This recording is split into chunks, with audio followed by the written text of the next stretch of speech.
nous allons enchaîner sur d'autres typologies. Parce que là, on a vu le harcèlement au travail. On peut décliner, en fait, on pourra même décliner tout ce que vous avez évoqué, donc dans les autres types de harcèlement. Mais je vous invite à le voir. Alors d'abord, harcèlement dans les collectivités territoriales. Alors, on a vu que au niveau de l'Assemblée nationale, même là aussi, dans la plus haute sphère, donc de nos gouvernants, eh bien, le mot harcèlement a été là, au point qu'en 2021, il y a une cellule anti-harcèlement qui a été constituée, avec plus encore l'intervention d'un individu qu'on appelle donc déontologue. Déontologue, on ne sait pas exactement ce que c'est, mais en tout cas, ce déontologue est là pour trier l'ensemble des cas qui sont donc signalés à l'Assemblée nationale et donc va pouvoir même actionner des procédures judiciaires.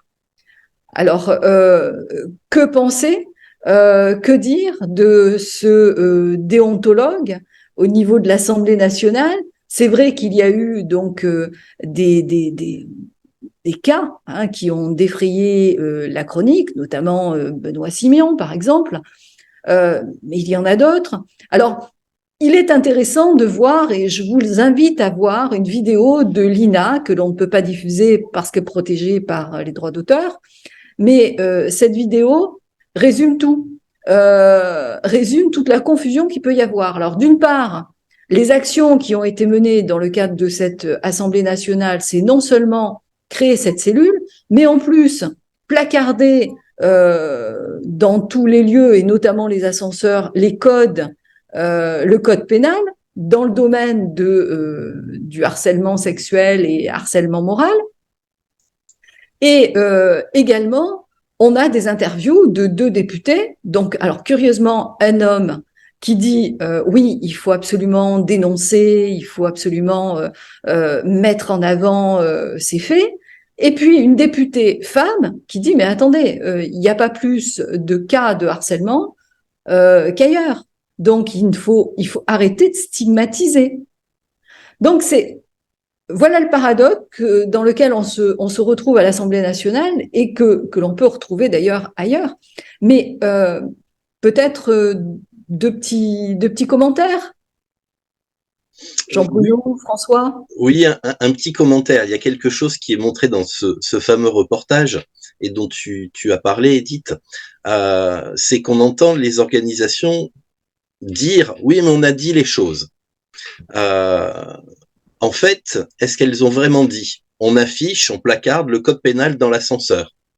Est-ce que c'est dire? Ou on envoie un mémo, un email pour prévenir les gens? Alors c'est sûr, on a émis une information. Et là, c'est la spécificité des médiateurs professionnels. Nous savons que lorsque un message est émis, il faut qu'il soit bien reçu. Et pour ça, il faut utiliser tous les axes de communication. Donc oui, il y a besoin de dire, mais verbalement, il y a besoin de montrer. Alors c'est peut-être justement l'opportunité des affichettes. Et puis il y a besoin d'impliquer les personnes par de la sensibilisation, par de la discussion et des échanges.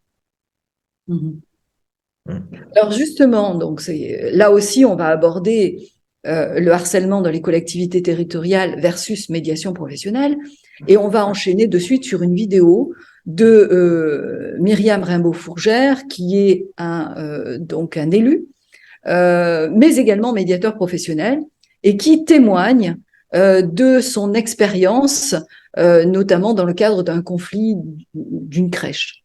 Voilà.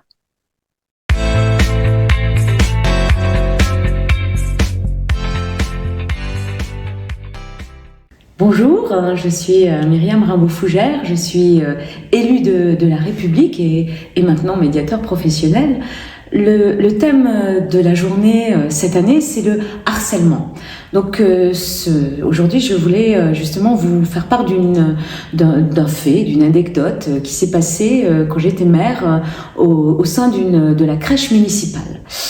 Il y avait en fait des tensions entre l'équipe des auxiliaires de puériculture et des éducatrices jeunes enfants et la directrice. Et l'ambiance était extrêmement tendue, à tel point que les personnes donc venaient à tour de rôle dans mon bureau pour exprimer ce mal-être, cette envie de partir, le fait que c'était toujours la faute de la directrice en l'occurrence, qui faisait peser une atmosphère et avait des exigences qu'elle-même ne respectait pas, et donc l'injustice était là.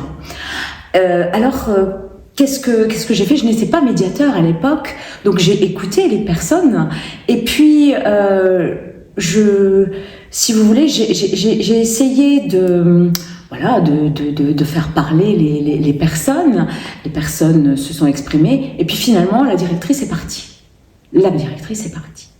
Avec du recul, je me dis, mais en tant que médiateur, il y avait sûrement une autre issue à avoir, notamment en travaillant avec ces personnes, en transmettant, en leur donnant des outils de la qualité relationnelle au travail. En tout cas, c'est ce que je sais maintenant, et c'est peut-être même grâce à ça, à cette anecdote, que j'ai décidé de devenir médiateur professionnel.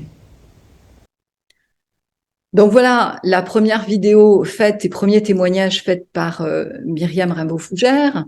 2 petits mots.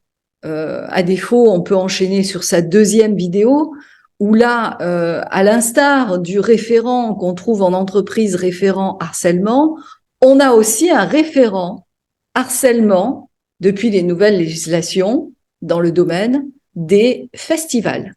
Oui, vous l'avez bien entendu, dans le cadre des festivals, eh bien, la municipalité doit mettre en place un référent harcèlement.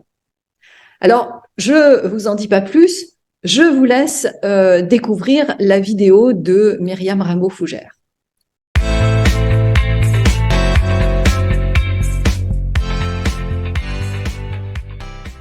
Bonjour, je voulais vous parler d'une expérience que j'ai eue en tant que formateur et médiateur professionnel, formateur à la qualité relationnelle.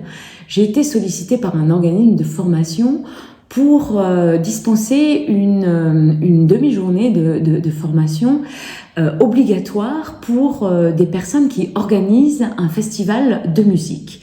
Et cette formation s'appelle, elle est très précise dans l'énoncé, elle s'appelle « Lutte contre les violences sexistes et sexuelles dans le cadre des professions de la musique ». Donc j'avais ces éléments-là, ce contexte, et donc à moi d'imaginer une formation.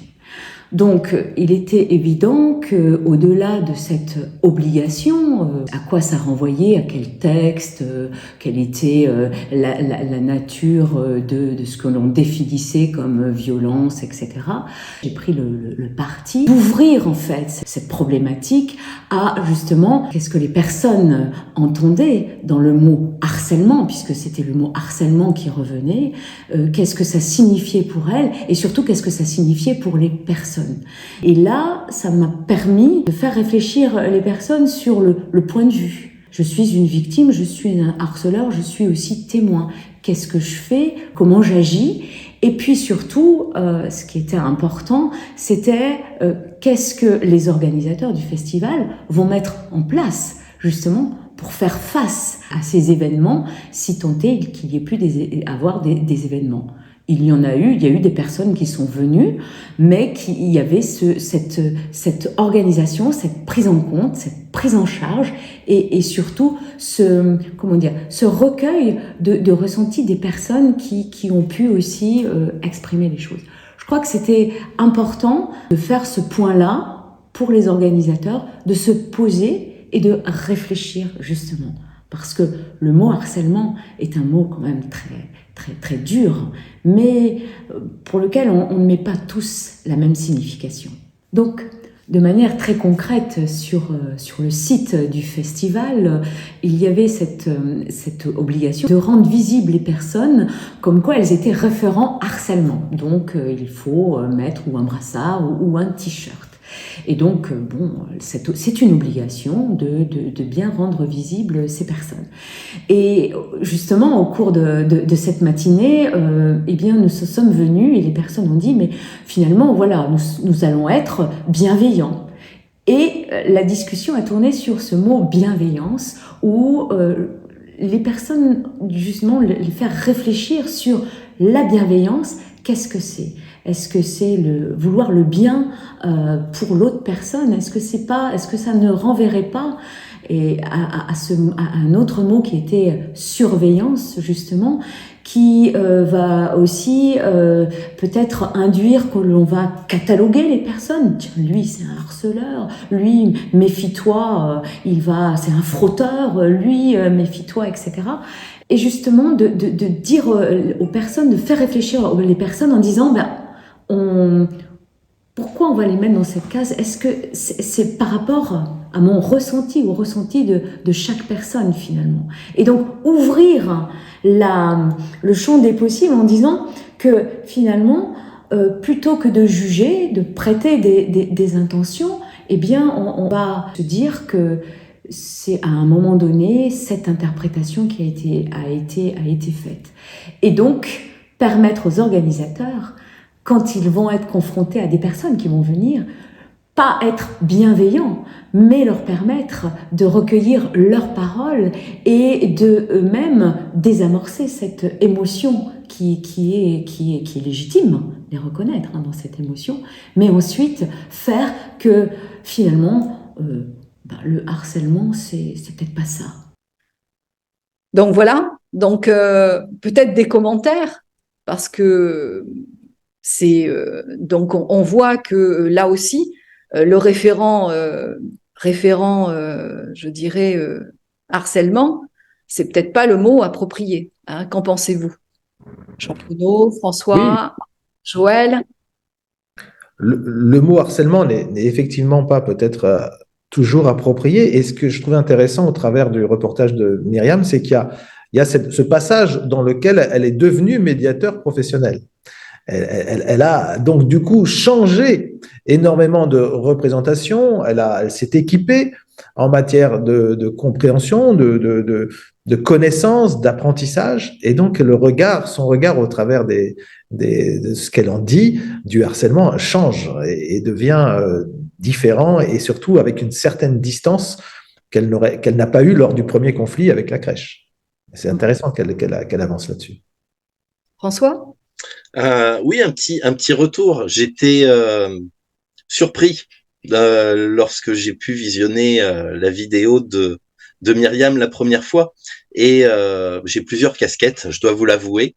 Et dans une autre vie, j'interviens auprès de jeunes adultes, puisque ce sont des étudiants.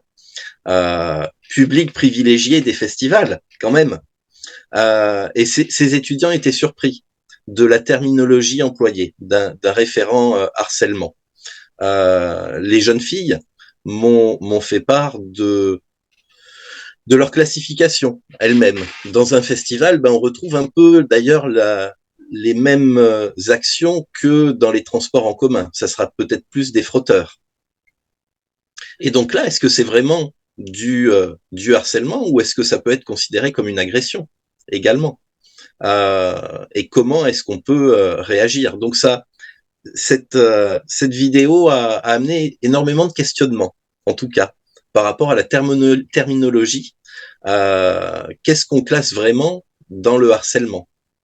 Et d'ailleurs, elle-même, dans le cadre de la formation qu'elle propose, qu'elle a proposée, qu'elle a initiée d'ailleurs, son premier objectif, ça a été de travailler sur cette terminologie, qui est le harcèlement.